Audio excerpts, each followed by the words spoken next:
designed, Pininfarina would leave his mark. And that's what's giving Tom a headache. The Pininfarina Speciale script is the original script for this car, so I mean, you're talking about something that's nearly 80 years old. The big problem is that we have to try and match colors that were readily available nearly 80 years ago, and being off a shade or two can be devastating when it comes to a Concours judge. The guy for the job is Kalev, but he's out of commission. So Tom is next in line. Listen, I know that you're going to be doing this for the first time, so I found this picture of Kalev so he can be with you, at least in spirit. He's got this look about him, like you think you can do this? Okay, let me know if you need anything. Thanks. Kalev, let me know. The biggest thing about this whole enameling process is that it's actually an art. Even the most experienced guys can screw this kind of stuff up, so this is one of those instances where you really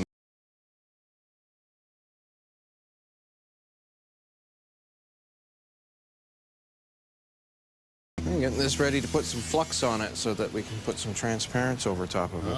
Well, could you heat like a sandwich up with that thing? No, I can burn a sandwich in this thing. What's that, Clev?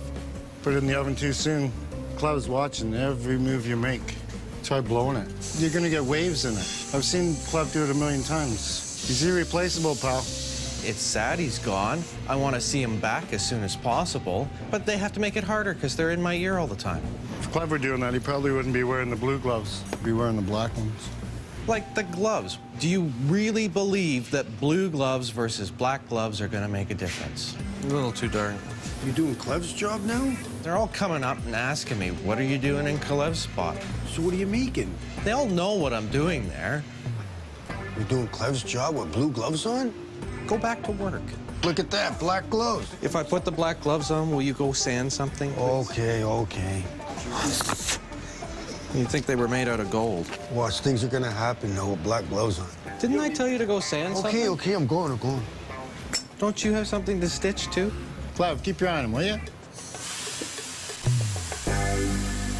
Aside from these important details, the Alpha is ready for a paint job, but it's missing some parts. We have two little pointers that came out of the side of the car with a light in them, called semaphores. The Alpha's got those, but it hasn't got the right one. The actual one? Well, it's supposed to be. It's too short. We need the original Carrillo semaphores, which were an Italian-made one. So Dave is on a mission to bring the parts back home, So you're telling me that we're lost? as long as he can find them. Okay, never mind. I tried to make a call. Pronto? Pronto, pronto. Troviamo Torino, credo. Molto gentile. Okay. Everything is gonna be all right. Everything is what? Are you hungry? You like pizza? Yeah, I do like pizza. Because I feel the pizza in the air. I don't know. You don't like pizza? We really need to go. Okay. I need to get where I'm going. Eventually, David arrives at his destination. I'm at Afra, and they're a special supplier of parts for Alfa Romeo. Afra is one of the few shops in the world with the ability to restore the precious semaphores. Hi, I'm Dave Granger. I'm here to see Matteo. Without the parts, the restoration of the Alfa Romeo is at a standstill. Now I will introduce you to Francesco, our mechanic. You know, they're taking me back into the parts area, and there's this gentleman working away on our semaphores, taking them apart. They're old, they need chroming, there's no bulbs, the electrical parts are all worn out, broken, and rusted up. They're, at this point, useless. Any idea when they're going to be ready? It will take a couple of months. Oh, is that right? Yeah. If I don't finish the car on time, I'm really in serious trouble because it doesn't get to one of the biggest shows on earth. And there'll be one very, very unhappy owner.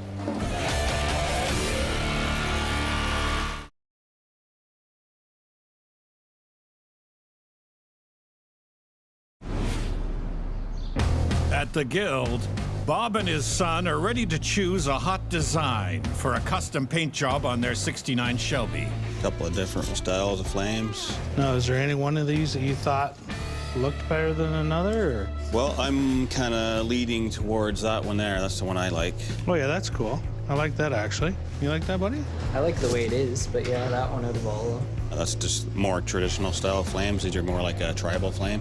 I'd probably bring the flames back a little farther on the door, too. And that's just in blue pearl. That actually looks nice. And then that's the other tribal flame there. Too much. I think that'd look nice. Yeah, and it has the pinstripe on it, too, so Yeah, I agree. I like that one better.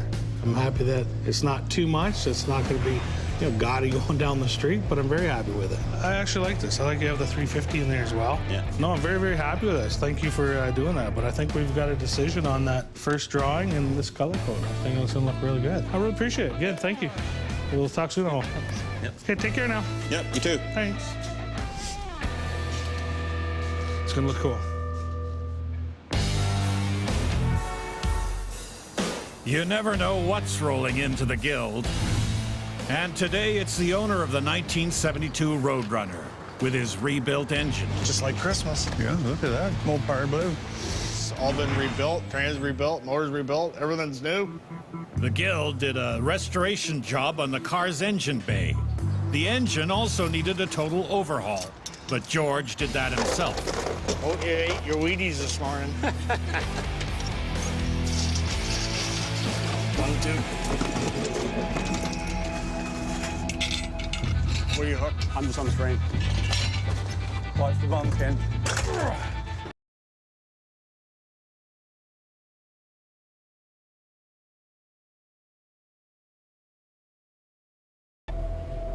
It's basically an 800-pound engine hanging on the end of a stick that you're trying to slip into a hole that only has 1 inch worth of clearance all the way around. You want another guy on the opposite side? One wrong move and it's back to square one. Larry's underneath, line up the tranny. Yeah. I took the role of going underneath the car, guiding the back of the transmission down in through the engine bay so it wouldn't hit the firewall or get caught up in the wiring or something. I just want to go ahead like another 3 inches. No, we're still gonna have to come up more. It's super easy to scratch the engine bay. You're balancing 1,000 pounds in a small compartment, so you have to be careful with it. Come back in another 6 inches and start angling. Whoa. You're gonna have to come in a bit. Once you drop it, the level of the engine has to change from minute to minute. We go from an angle like this, and as we're coming in, inch by inch, we slowly have to level the motor out. Can you let the whole engine down a bit, Ken? Yep. That's it. The pan's just touched the cross member. Okay. Just touched it. Bring her back. No, mine is jammed right against the firewall. We couldn't get it low enough to get it back without the transmission touching at the back. The engine's stuck. What about pulling that cross member out? That's the only way we can do this. Something's got to give. A part needs to come out. Yeah, mother. There, that should do her. Angle it now. All right, angle. Drop her down 1/2 inch. Whoa, whoa. Level it. Settle it. Yeah, this Okay. is mint. Yeah, level it out just a tiny bit. There you go. Okay, it's not going to go anywhere. We're good. It's in. She's in. It's in, and there's no scratches, so there you go. Bonus. Mopar.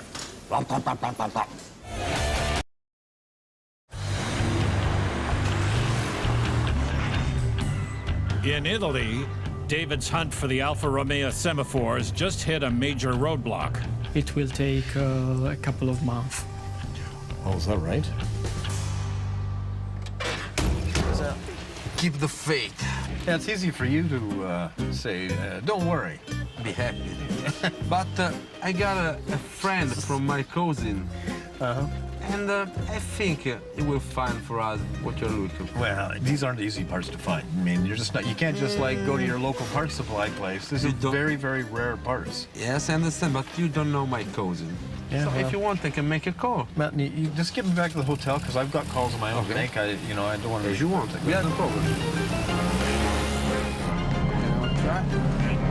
Ehi, Pino. Ma tu conosci un posto? He's got some cousin who's got a friend who has a relative who knows somebody who may be able to get me the part. Ciao, Pino. Ciao, ciao, ciao, ciao. Okay. My cousin Pino never fail. Never mind. But you know what? If he's got somebody who knows somebody, what the hell? It can't hurt. You know what? I smell gas. Do you smell gas? I stop. Yeah, I'd say so.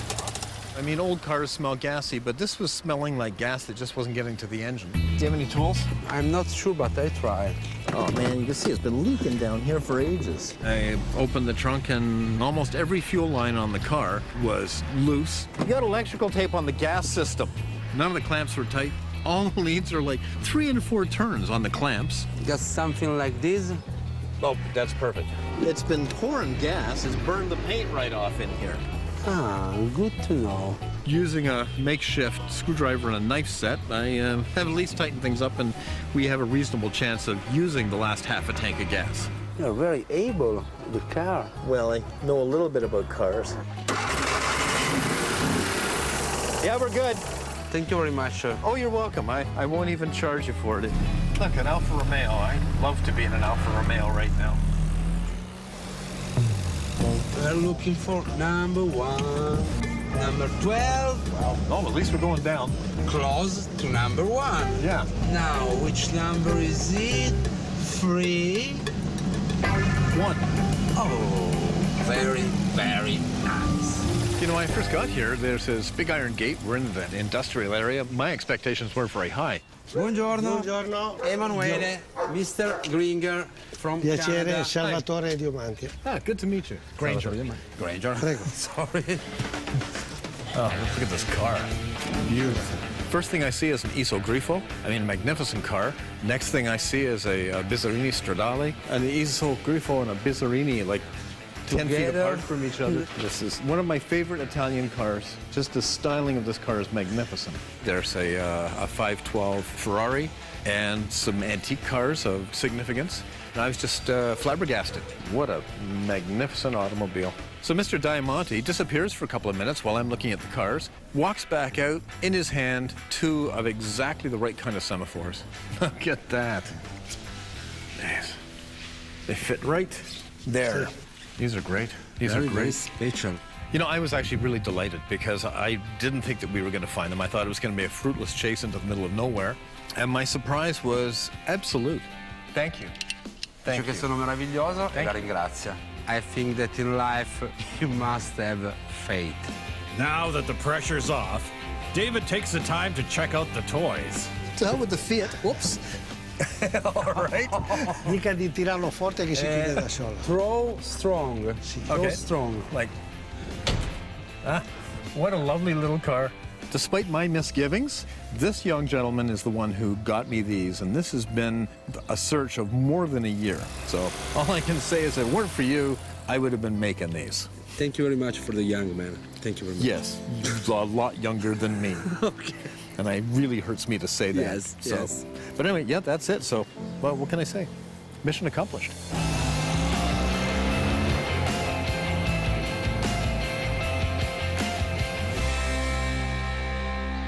At the Guild, Tom is working on the Alfa's branding elements. These are the flags that go on the trunk of the car.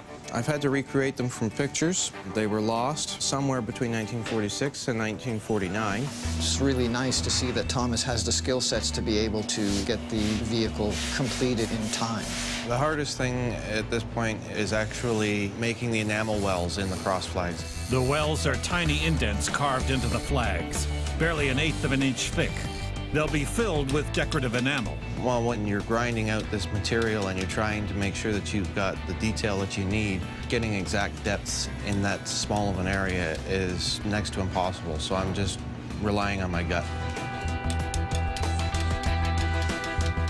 It's a lot of really hard, fine detail work, a good 60 to 80 hours just cutting the flags out and getting everything ground down. Making something out of nothing, that's the biggest part that's become a challenge for me.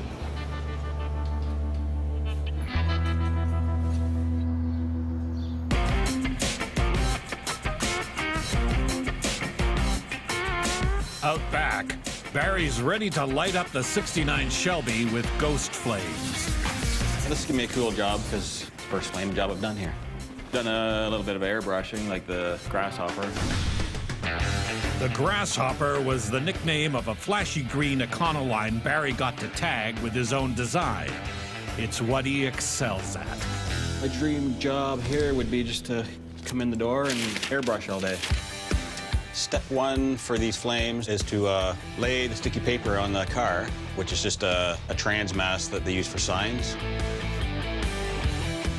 And once the paper's on, I start to draw out the flames from the sketch that I have.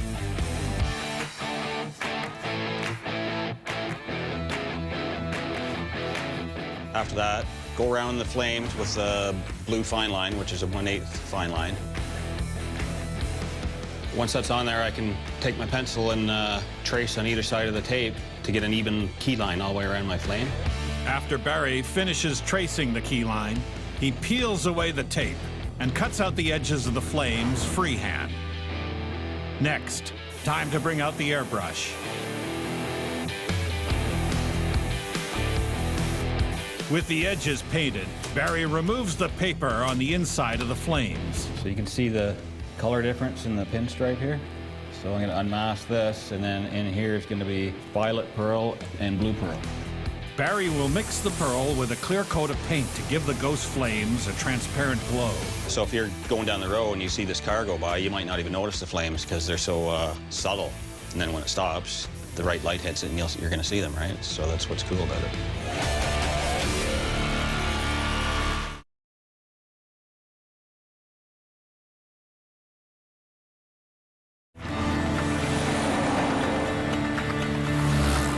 David's got what he came to Italy for, the missing parts of the 1946 Alfa Romeo. So we're almost here. But before he goes back to the guild, he's arranged a meeting with the grandson of the car's original designer. Right here. Okay. Yeah. Battista Pininfarina. The design house at Pininfarina has designed amazing cars that we all recognize. I mean, every one of us has driven in cars that have had something drawn from this design house.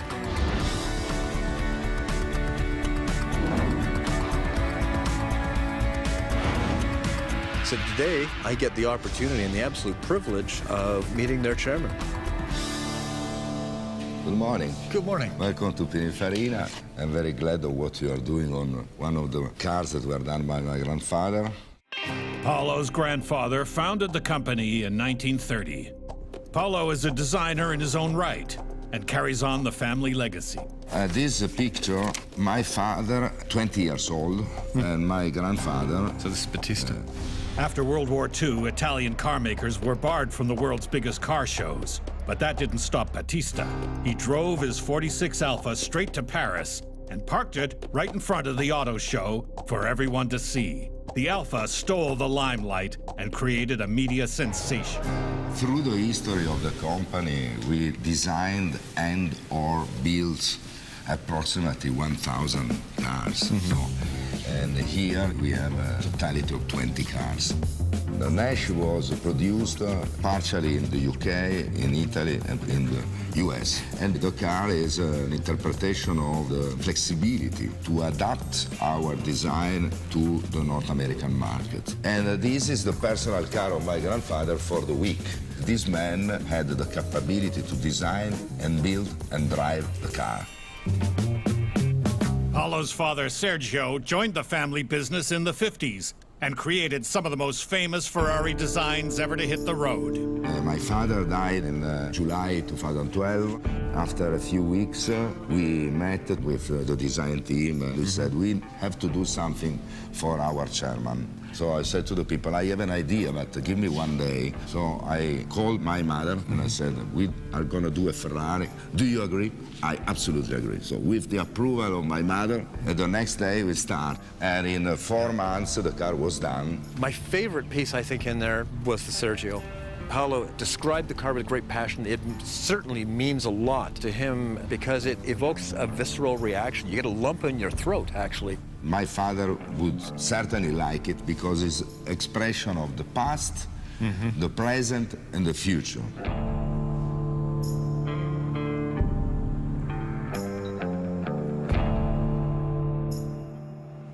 David and Emanuele have one last stop. Go this way, go this way. As a matter of fact, just stop right here. Yeah. Okay, hop out. Okay. I want to drive the last little bit, just for fun. If you want, there's no problem. We're taking a little bit of a detour. Relax, don't do it. Okay.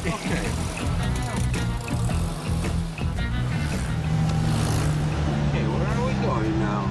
This This is the Fiat test track that they built in the 1920s. Yes, I see.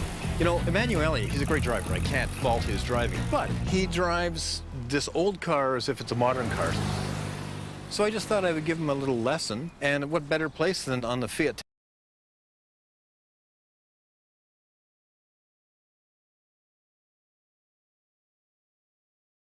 track on its roof. After a car was assembled, it hit the roof for a final test drive around the track, 5 stories up, with a steep 180-degree turn on each end. I'm a little bit scared. Oh, mama. Oh, mamma mia. So let's try to get a little higher. Again? Yeah. Another time? Another time. You know, Emanuele was just a little nervous because, I mean, maybe it was unfair of me not to warn him of what we were going to do.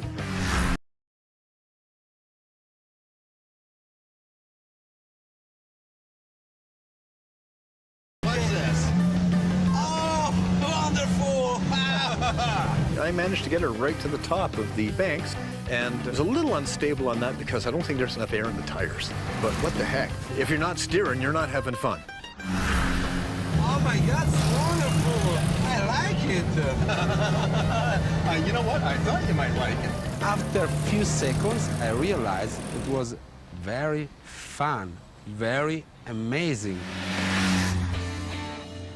You know, my first day here was a disaster, but it went from that to a complete blast. It was great. You know, after all this, I'm a little bit tired. I'm much happier that I had this than a limo. In the first day, I hated the car. But, you know, that little car just performed great. We had a ball. It was all good. Okay. Okay. Take care.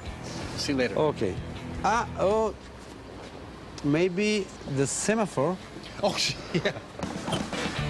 It's a good thing one of us has got a memory. I think they're very important for you. Yeah. I think Mr. Gringer, not Gringo, is happy inside. Bye.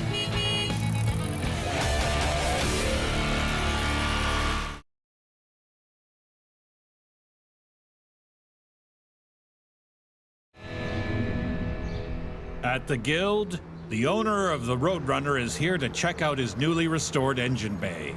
Want to see it, guys? Yep. Restoring an engine bay, especially when you want it done perfectly, is actually a pretty big job. We removed every piece that was in there. We repaired a couple small rust spots, repainted it all a nice shiny black to match the outside, and cleaning up the wiring before the engine was reinstalled. Wow. It looks absolutely amazing. I'm very impressed. George isn't just here to check out the engine bay. He wants to hear the roar of the Mopar. Want to fire it up, hear what it sounds like?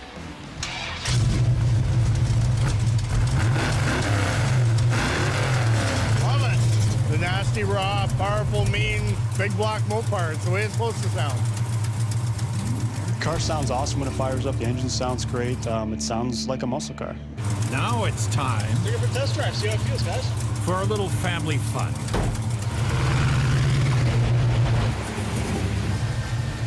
Car works extremely well compared to what it used to. I'm very happy with the car. The motor, there's twice as much motor there now.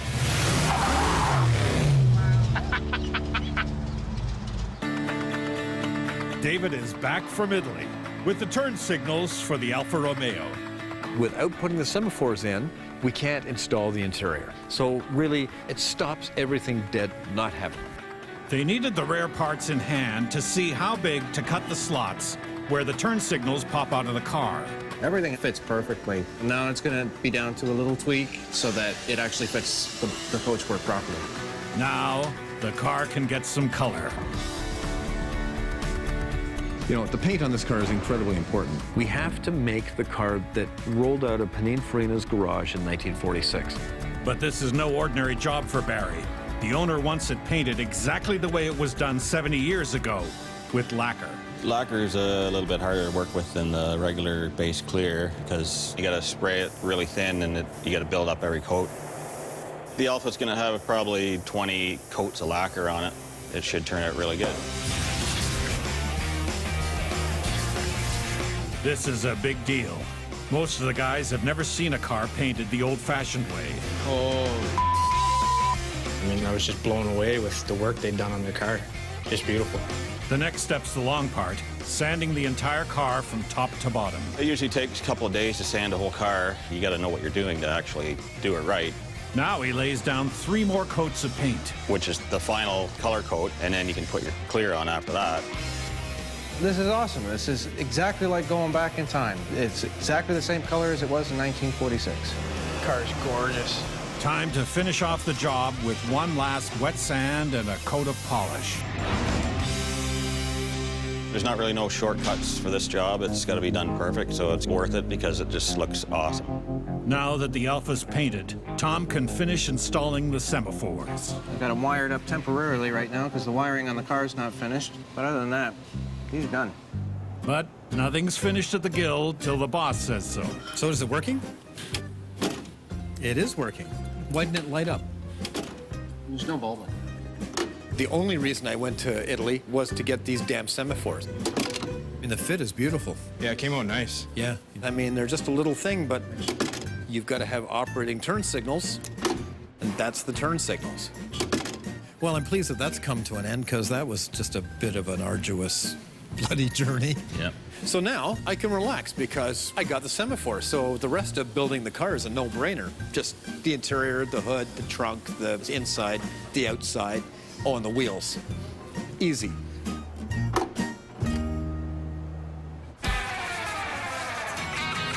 On the other side of the shop, Barry's putting the finishing touches on the Shelby.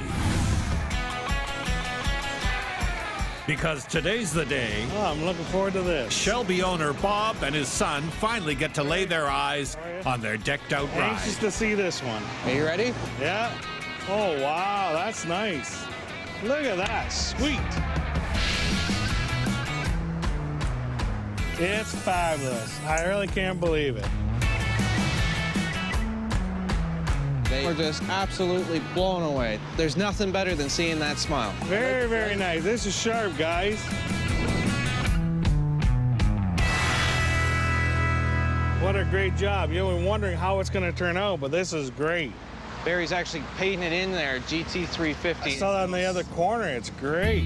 Yeah, the Shelby was probably the best job I did all season because it's cool to design it and put GT350 in there with the flames. I really wanted something that was classy and not too much, and he nailed it. It's just really sweet. Anybody? Pretty cool, eh? I like the back flames. Yeah, you like it on the back quarter the best? I thought the flames were gonna wreck it. I did. I thought it was cool by itself, and then it's all right. I like it better this way. Let's take it for a little test ride here. And now a little father and son bonding time. You ready for this? Oh yeah. Man, this is sweet, eh?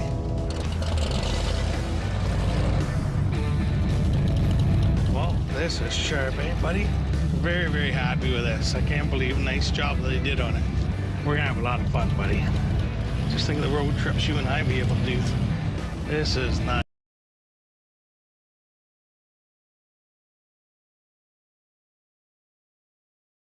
Barry knocked it out of the park. This is sweet, buddy. Here we go. I have a map. Ah, you have a map. Oh, that's great. But it's the right way. I'm not so sure. Oh, okay. I think I got it. You are my personal navigator. Okay, wonderful.